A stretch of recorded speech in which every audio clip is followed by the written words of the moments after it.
인천 전통편사 시제에 관련돼서 제가 오늘 말씀드릴 것은 첫 번째, 인천 전통편사의 시제가 갖는 의의가 무엇인가? 두 번째는 시제를 작성하는 사람을 획관이라고 합니다. 그래서 획관은 무엇인지, 그리고 인천 지역 내에서 시제는 그동안 어떻게 보관이 되어 왔는지, 그리고 이제 네 번째로는 이제 대공일 행사에서의 시제.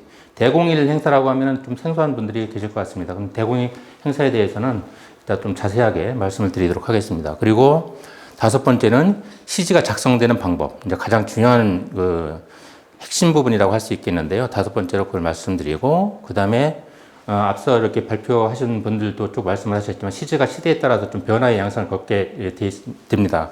그런데 인천 시지도 어떤 변화가 있었는지, 또 어떤 변화의 과정에 있는지를 말씀드리고, 그리고 시지도 그냥 뭐 이렇게 말아서 대충 뭐 이렇게 해서 주는 게 아니고 인천에서는 일정한 격식을 갖고 있습니다. 그래서 시지를 적는 방법은 인천에서는 어떻게 하고 있는지, 그리고 획지불림이라고 하는데요.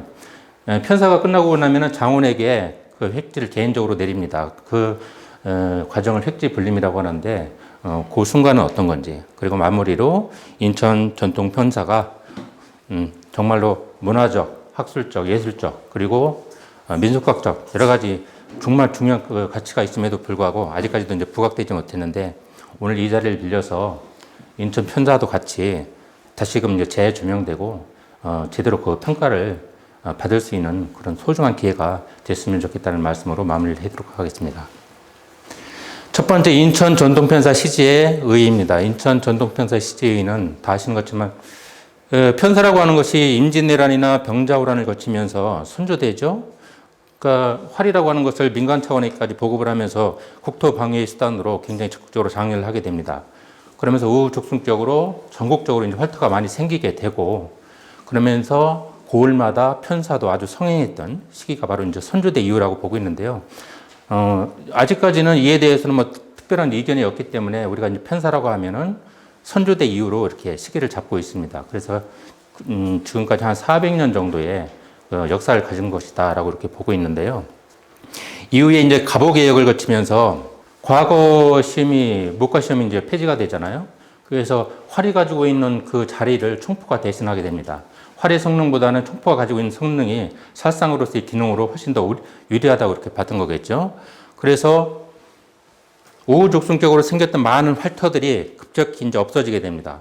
그런 와중에도 편사는 고을마다 계속 이렇게 진행이 되고 있는데, 혹독한 일제강점기, 저희가 가지고 있는 편사 시지 자료를 보면은 일제강점기에도 인천에서는 편사가 계속 시행이 됩니다. 근데 딱 20년 동안 시지 기록이 없어요.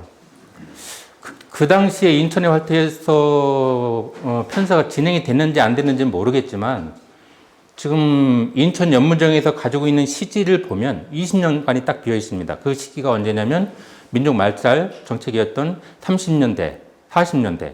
그때는 이제 중일 전쟁도 있고, 뭐 태평양 전쟁도 있고, 그래서 수많은 사람들을, 우리 백성들, 일본 놈들이 강제로 이렇게 끌고 가서 그 비행기 이렇게 가미까제라든가 또는 수많은 여성들을 그 종군 위안부로 밀어넣지 않습니까? 그렇게 아주 혹독했던 20년간의 그 시기에는 편사의 기록인 시지가 없더라고요. 그럼에도 불구하고 활 속에는 그 생명력을 계속 유지하게 됩니다. 물론 이제 전국적으로 편사가 계속 이루어졌고, 그런데 지금은 그 많던 편사들이 유일하게 다 사라지고 인천만 남아 있습니다. 그럼 왜 이렇게 인천만 남아 있을까? 그것도 좀 학술적으로 좀 깊이 있게 연구를 해볼 문제가 아닌가라고 생각을 합니다.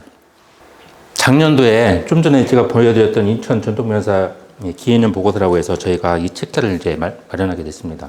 이 책자를 꼭 만들 필요가 있었거든요, 저희들한테는. 이 책자를 만들게 된 목적은 딱 두 가지에 있습니다. 첫 번째는 아직까지 이 편사의 기억이 머릿속에 생생히 남아있는 인천 10개 활터의 고사분들의 그 기억들을 돌아가시기 전에 하루빨리 꺼내자. 그것을 꺼내서 일단 기록을 담아두자라고 하는 것이 첫 번째 목적이었고, 두 번째는 후세에서 계속 이 전승해야 될 인천 편사가 변형되지 않고 올바르게 제대로 전승되기 위해서는 어떻게 해야 할 것이냐. 그래서 인천 전통 편사의 원형을 일단 제시하자. 이후에 이걸 보면서 너희들이 함부로 이렇게 변형시키지 않고 올곧게 이렇게 계속 지켜나가도록 우리가 원형을 마련해 주마. 일종의 매뉴얼 같은 그런 역할을 할 수 있게끔, 그래서 그 역할이 그런 자료가 필요했기 때문에 저희들이 수많은 시간 동안 방대한 자료 조사를 하고, 그리고 인천의 각종의 구사분들의 생생한 증언을 다 녹취를 해서, 그리고 각종에 보관되어 있는 여러 자료들을 다 정리하고 분석을 하면서 그걸 토대로 이 책자를 저희들이 만들게 됐습니다. 아마 편사에 관련된 책자 중에 저는 유일한 게 아닌가 생각을 하고요. 편사가 전국에 선조 이후로 400년 이상 지속되어 오고 있는데, 이에 대해서 학계에서 제대로 된 보고서 하나가 없다라고 하는 것이 정말로 안타깝게 느껴졌습니다. 그래서 저희가 그 안타까움 속에 결국은 이 책자를 발간하기에 이르렀고, 이외에도 물론 부족한 부분이 있으면 이거에 대해서 계속 좀 보완을 하고 더 완결판이 될 수 있도록 좀 신경 쓰도록 이렇게 하겠습니다. 인천편사 시지는 가장 결정적인 이제 증거죠. 해마다 인천에서 편사가 계속 이루어졌다라고 하는 결정적인 증거입니다. 기록으로 남는 거는 이제 시지밖에 없으니까요. 그런데 이제 편사를 끝내게 되면 이 시지가 개인적으로 그 장원에게 내려지는 어떤 전통이 있었기 때문에 인천에서도 그 원본을 찾기가 그렇게 쉽지는 않았습니다. 근데 다행히 인천 연무정에 역대 편장님들의 기록이 편액으로 걸려 있습니다. 그래서 이제 한 100년 동안 편장을 쓰셨던 분들이 한 80여 분 정도가 이렇게 기록이 되어 있고요. 그리고 6.25 이후 1955년, 65년 정도 전에서부터 그 보관해 놓은 편사의 획지가 보관이 되어 있습니다. 인천 역대 편사 시지철이라고 해서 이제 보관이 되어 있는데요. 조금 이따가 이제 사진을 통해서 보여드리도록 하겠습니다. 이 시지 안에 총 그 67권의 시지가 아주 잘 보관이 되어 있습니다. 그래서 지금 뭐 시기상으로는 전통 활쏘기가 국가문화재로 등록될 수 있는 그런 분위기로, 아주 좋은 분위기로 가고 있는데, 이에 발맞춰서 인천 편사도 역시 문화적 그 가치를 다시 재조명될 수 있는 어떤 기회로 저희가 같이 노력해보자, 이렇게 이 자리를 통해서 또 그런 바람을 또 가져봅니다. 예, 두 번째로 이제 말씀드린 것은 이제 획관입니다. 획관이라고 하는 것은 시지를 적는 한량을 말합니다. 각 정에서 한문을 제일 잘 쓰시는 분, 그리고 이제 실제 이 경험이 있으셔서 실수 없이 잘 기록을 하실 수 있는 그런 분들을 이제 선정을 해서 편사에 대해 획관 역할을 좀 해 주십사, 이렇게 해가지고 편사에 같이 임하시는데요. 이게 작년도 인천 청룡정에서 있었던 실제 현장입니다. 여기 보시면은 여기 이제 하늘색 저 의관을 입고 계신 분이 남수정에서 박영진 편장을 직접 쓰셨던 분이거든요. 근데 한문을 굉장히 잘 쓰셔요. 박영진 그 편장님이시고요. 이제 획관 역할을 하고 계십니다. 근데 이제 마주하고 계신 분은 그 청룡정의 남만이 현재 지금 부사두님이신데 글을 아주 잘 쓰셔요. 보시는 것처럼 서로 마주보고 쓰죠. 마주보면서 상대방의 시지를 제대로 적고 있는지 서로 감시를 하면서 서로 봅니다. 그리고 신경전도 같이 벌이고요. 그리고 지나가면서 이제 쭉 여기다 이제 기록을 하게 되는데, 자정 부사분들께서 이제 약주 한잔 하시고 편사 중에 딱 보시면서 만약에 불자가 많다 그러면은 왜 이렇게 학다리가 많아 이러면서 질책도 하고 그렇게 하셨다고 합니다. 예, 금방 말씀드린 이제 박영진 편장님이시죠. 직접 다른 분들은 보통 펜을 쓰시는데 이분은 아직도 붓으로 직접 쓰십니다. 펜으로 쓰는 거하고 붓으로 쓰는 거하고는 이 손 놀리는 게 이제 다르거든요. 예, 붓을 직접 가지고 오셔서 자기 붓이 있으세요. 그래서 그 붓으로 이제 직접 쓰시는 거고요. 옆에 보시는 사진은 흑백 사진이죠. 인천 연무정에 보관되어 있는 편사입니다. 지금 칼라판과 흑백판을 이렇게 같이 보시더라도 쓰는 어떤 그 형식은 이제 비슷하죠. 마주보고 있고 이렇게. 예. 다음으로 이제 말씀드릴 것은 인천 지역에서 시지가 어떻게 보관되어 있냐. 아까 말씀드린 것처럼 요게 이제 원본입니다. 이제 사진상으로는 사이즈가 정확히 어느 정도 이제 가늠이 안 되는데 요 가로 길이가 한 4자 정도가 됩니다. 그리고 이게 세로가 한 88cm, 한 3자 정도 가까이 되신다고 보면 됩니다. 한지 전지로 쓰는 거고요. 여기 보면은 역대 편사 시지철 인천 연무정 이렇게 되어 있죠. 네. 그래서 이 시지철을 한 장 한 장씩 이렇게 넘기다 보면 일정하게 CG 작성 방법이 어떤 것이었는지를 한눈에 이제 알아볼 수가 있습니다. 그리고 뒤에 좀 시대가 변화가 되면서 이후에는 또 이제 다른 변화된 양상들을 함께 알아볼 수 있거든요. 인천 분들은 이 획지를 이제 CG라고도 하는데 보통 이 획지라고도 말씀을 많이 하십니다. 그리고 어떤 분은 혹기라고도 하세요. 혹기.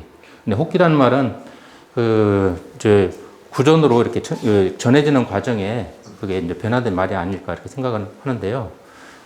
획창 같은 경우에도 원래 한자로는 획창이잖아요. 근데 이제 전라도 쪽으로 가다 보면 호청이라고도 그러고 또 이제 구전되는 과정에도 호정이라고도 그러고 아마 비슷한 그 변화 과정이라고 생각이 됩니다. 그 다음에 이제 말씀드릴 것은 대공일 행사에서의 시지입니다. 대공일 행사라고 하는 것은 편사 날짜가 정해지면 연습을 해야 되잖아요.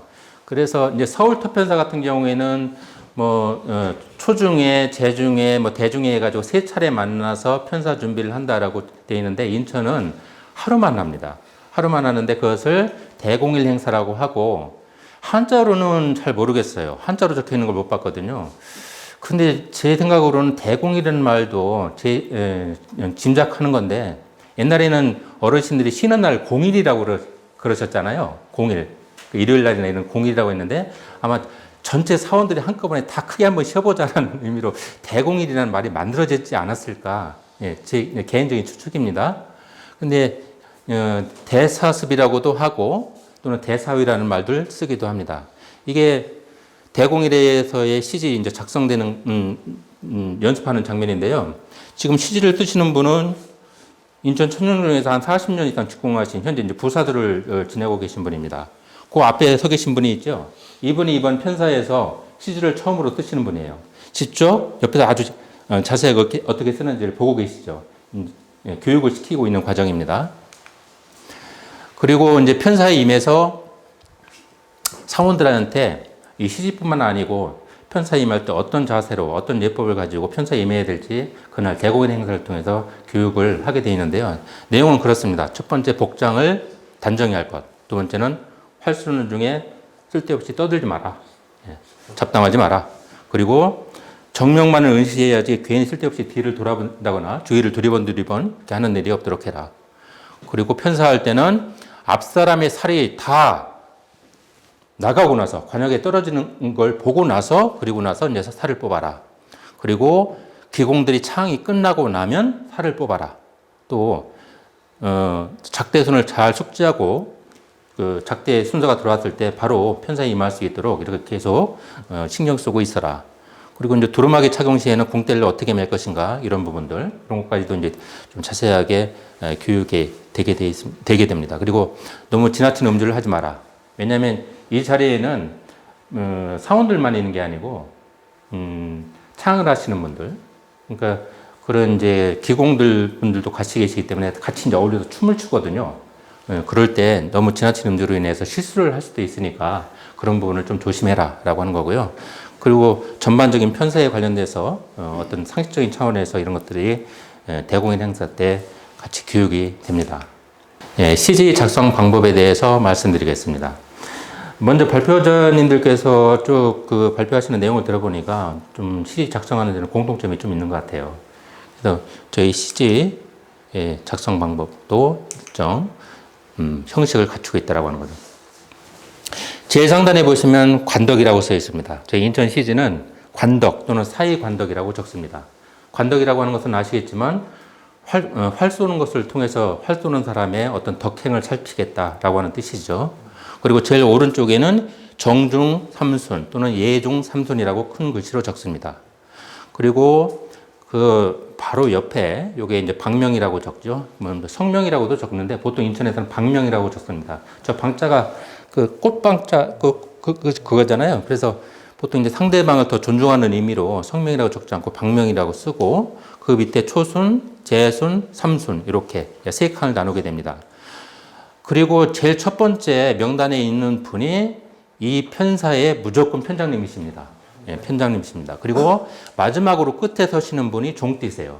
서울 편사하고는 다르게 서울 편사에는 편장이라고 하지 않고 숫띠라고 그러잖아요. 그런데 이제 인천 편사에서는 편장이 제일 앞에 명단을 올리고 그리고 마지막으로 이제 종띠가 씁니다. 그리고 실제 활을 쏠 때도 제일 첫 번째 이제 종띠가 제일 먼저 활을 냅니다. 그거는 그날 바람이 어떤지, 그리고 또 종띠는 이제 제일 활을 잘 쏘는 사람을 이제 종띠로 내세우기 때문에 상대방에 대한 어떤 기선 제압 이런 의미로 종띠가 제일 먼저 활을 쏘게 되어 있는데요.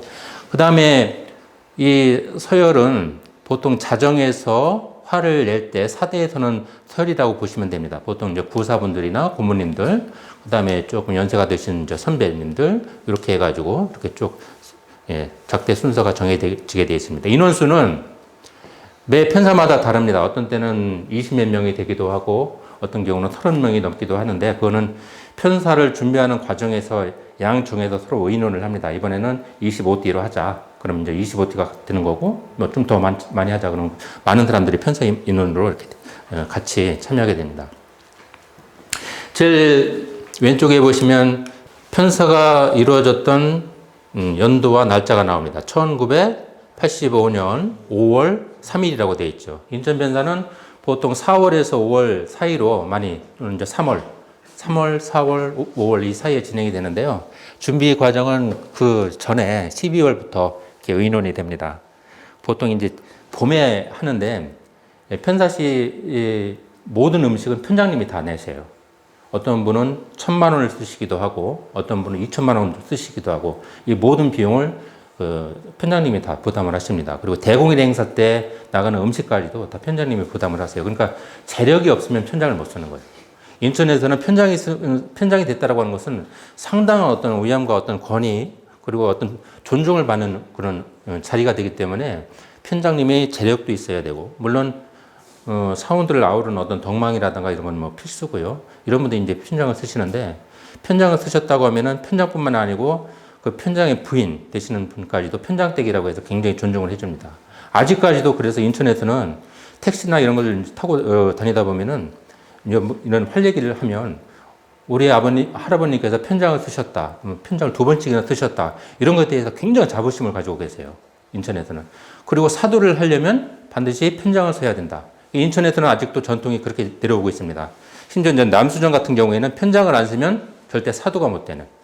근데 편장을 안 쓴 사도님도 계실 거 아니에요. 그런 분들은 약간 비하하는 말로 애사도라고 합니다. 편장을 안 쓰고서는 인천에서는 절대 사도가 될 수 없다. 그래서 편장이 가지고 있는 어떤 사회적인 위치나 어떻게 이런 것들을 이제 상당한 것으로 치고 있고요. 그래서 지금까지 거의 모든 분들이 이제 편장을 인천의 사도님들은 쓰셨다고 보시면 됩니다. 그리고 기록하는 걸 보면 모든 글씨는 한자로 씁니다. 맞히면은 이제 변자를 쓰고요. 못 맞히면은 이제 불자를 씁니다. 그리고 두 발 맞췄다 그러면 변 이렇게 초소체로 보통 쓰는데 물론 정자체로 써도 상관이 없습니다. 그리고 선을 쭉 그어서 세모로 마감 표시를 합니다. 서울특별사 같은 경우에는 동그라미로 마감을 하죠, 순마다. 근데 인천은 이게 거의 획일화되어 있어요. 아마 서울특별사가 인천에 와서 인천만이 가지는 어떤 특색으로 어떤 지역적인 특징으로 이렇게 변화가 된 것 같은데요. 세모로 마감 표시를 합니다. 그리고 이제 하단에 보시면 마지막으로 각 개인별로 합시를 적게 되어 있습니다. 인천은 1중부터 4중까지는 보통 중자를 쓰고요. 그리고 5중부터는 시자를 씁니다. 그 시자라고 하는 것은 아까 이제 윤백의 사민님께서도 말씀하신 것처럼 육자에다 시자를 붙이면 욕이 되잖아요. 그래서 인천에서도 마찬가지로 5중부터는 시자를 쓰는데 중자를 쓰는데 반대로 말씀드리고 있었죠. 중자를 쓰고 있는데 이것도 이제 각정에 다니다 보면 다 일치하지는 않더라고요. 왜냐하면 그 쓰시는 획관분 따라서 아까처럼 수정했던 것처럼 그냥 무심코 보통 일반적으로는 그렇게 쓰는데 조금 이렇게 시자와 중자를 막 이렇게 혼용해서 쓰는 경우도 있고 그렇습니다. 만약에 세순을 썼는데 맞힌 게 없다 그러면 불이라고 쓰기도 하고 또 어떤 시지를 보면 무시 이렇게 적혀 있는 시도 있습니다. 그 다음은 시지의 변화 과정에 대해서 말씀드리겠습니다. 인천 연무정에 보관되어 있는 시지가 지금 한 67권 정도가 고스란히 이제 잘 보관이 되고 있는데요. 아까 말씀하신 것처럼 등록문화재의 가치가 충분히 되는 거라고 생각합니다. 96년도에서 2000년도로 넘어가는 시지입니다. 굉장히 화려해졌죠. 아까처럼 그냥 글씨만 있는 게 아니고 굉장히 많이 치장을 했다는 것을 볼 수 있습니다. 보면 이것도 이제 누구한테 맡긴 게 아니고 이 시지를 본인이 칸을 다 잘 대고 그리시고 그림을 직접 그리셔요. 그러니까 자정에서 솜씨 좋으신 분들이 이제 직접 그리신 건데 가운데 이렇게 태극 문양을 이렇게 그리기도 하고 그리고 저쪽을 보면은 새우인가요? 새우. 편사를 하시는 분들이 다 같이 그런 큰 복을 나누어 갖자라는 의미로 아마 적지 않았을까 이렇게 생각을 해봅니다. 마지막으로 보면 편사가 끝나고 나면 위에 1등을 하신 분한테는 도장원이라고 적어 놓습니다. 예. 그 다음에 여기 보면 도장원이라고 이렇게 적혀 있는 게 보이시죠? 예. 그 다음에 2등을 하신 분은 부장원, 3등을 하신 분은 삼장원. 그러니까 이때 편사에서는 도장원 1명, 부장원 1명, 삼장원 1명씩을 시상을 했다는 것을 알 수 있죠. 근데 어떤 시지를 보면 도장원은 1명, 부장원은 2명, 그리고 삼장원은 3명, 그리고 더 나아가서 선장원이라고 하는 기록도 있더라고요. 그럼 선장원은 뭘까 제가 생각해 보니까 도장원은 아닌데 이 사람한테 꼭 뭔가를 더 주고 싶어요. 그래서 아마 더 만든 상이 아닐까 이렇게 생각이 들고요. 편장님들께서 그날 기분이 너무 좋고 또 좀 재력이 있으시다 그러면 할애금으로 두둑히 이렇게 넣어주시고 이렇게 했습니다.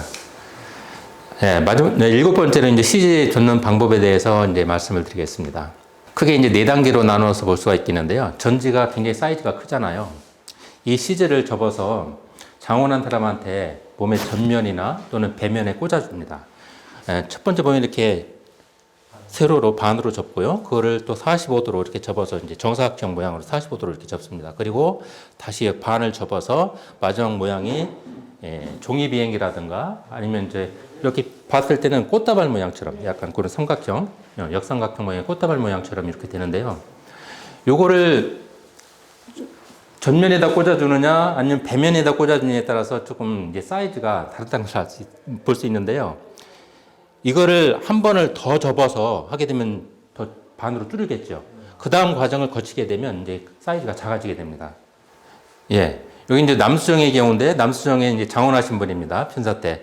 다 편사가 끝나고 나서 장원하신 분한테 앞에다가 이렇게 꽂아주죠. 그 다음에 이건 청룡정입니다. 배면에다가, 등 뒤에다가 이렇게 꽂아주죠. 근데 사이즈가 크죠. 그러니까 여기는 처음에 반으로 접는 과정을 2번 거친 거고, 요거는 1번 거친 겁니다. 이렇게. 그리고 공통적인 걸 보시면은 얼굴에 시커멓게 이렇게 수검댕이 이렇게 칠했죠. 그래서 장원하신 분들에 대한 어떤 장난치는 거죠. 그날. 그래서 나중에는 장원하신 분이 이걸 혼자 있는 게 아니고 이걸 묻혀가지고 막 상대방한테도 막 묻히고 그러면서 나중에 같이 어울리면서 편사원 전체가 다 얼굴이 시커매지고 그거 보면서 막 깔깔깔깔 서로 이제 웃고 이렇게 되는 이제 마지막 장면들이 펼쳐지는데요. 예. 장원 다루는 방법을 사진으로 제가 설명을 드리겠습니다. 아까 그 장원하신 분이죠. 옆에서 양팔을 두 사람이 잡습니다. 그리고 다리 하나를 뒤에서 또 잡습니다. 그럼 외발이 되겠죠. 그럼 움직이질 못합니다. 그러면서 이 앞에 계신 분이 어떻게 하느냐. 편장님을 향해서 옆에서 이제 북이나 꽹과리를 막 쳐가면서 앞으로 쥐! 그러면 양팔 잡으신 분들이 앞으로 막 끌고 나옵니다. 그러면 또 이분이 여기서 물러거라! 그러면 또 다시 뒤로 막 꽹과리를 치면서 뒤로 이제 물러나는 과정이 있습니다. 이런 것을 한 3-4번 정도 반복을 하거든요. 이렇게 재미있게 장원하신 분들에 대해서 장난치는 것을 이제 장원 다루기라고 합니다. 마지막으로 저희 이제 인천 전통 편사의 그 시즈가 갖는 어떤 의미 그런 것들에 대해서 말씀드리고 마무리를 짓도록 하겠습니다. 인천 편사 시즈는 과거와 현재의 그 인천 전통 편사를 잇는 생생한 어떤 현장의 기록이라고 할 수 있습니다. 편사 시지를 한 장 한 장 이렇게 넘기다 보면 마치 그 현장에 들어가 있는 듯한 어떤 현장감 이런 것들을 생생히 느낄 수가 있는데요. 그 나눠드린 그 자료를 보시면 그 시지 사진이 좀 많이 들어있거든요. 어떤 사진을 보면 막걸리 흘린 흔적도 있고, 뭐 커피 흘린 흔적도 있고, 뭐 음식물 떨어진 흔적도 있고, 뭐 이런 것들이 있습니다. 그래서 그 당시에 생생했던 어떤 편사의 현장감들이 이 시지에 고스란히 이렇게 담겨 있다는 것을 볼 수 있고요. 이 편사가 가지고 있는 어떤 학술적인 의미, 그리고 더 깊이는 인천 편사가 가지고 있는 어떤 의미, 이런 것들이 정말 소중하게 여겨지고 이후에 이제 문화유산으로 계속 전승될 수 있도록 그렇게 할 만한 충분한 가치가 있다고 봅니다. 단순히 활 쏘는 것에서 끝나는 게 아니고 가, 무, 악 이 세 가지가 같이 어우러지는 종합예술로 승화시킬 수 있는 것이 이제 바로 인천 편산인데요. 그게 이제 인천 편산의 핵심이죠. 활쏘기 문화에서도 가장 화려하고 볼거리 많고 그래서 백미라고 꼽힐 수 있는 부분이 아닌가라고 이제 생각을 해봅니다. 그래서 저희 인천 전통편사 놀이보존회에서는 이후에도 지금 현재 인천시의 문화재로 지정해달라고 이제 신청 중에 있는데요. 이것을 올바르게 전승하고 후세에 계속 이어나갈 수 있게끔 하기 위해서 대대적으로 조직적인 개편을 했습니다. 그래서 작년 저희가 정기 이사회를 하면서 각 부서를 조직적으로 나누고 거기에 전문인들을 다 적절히 배치를 했고요. 언제든지 인천 편사를 보존하고 개성하는 데 있어서 완벽한 요소들을 갖추고 있다고 보시면 됩니다. 인천 편사가 전승되는 데는 저희가 꼭 필요한 것이 한 세 가지 요소라고 보고 있는데요. 그 세 가지 요소는 첫 번째가 편장님입니다. 편사를 주관하고 이것을 전체적으로 진두지휘할 수 있는 이제 편장님이 꼭 필요하고요. 두 번째는 이 편장님을 축하해주고 편사를 같이 즐길 수 있는 한량들이 두 번째로 필요합니다. 그게 두 번째 요소라고 볼 수 있고, 세 번째로는 기공과 악공입니다.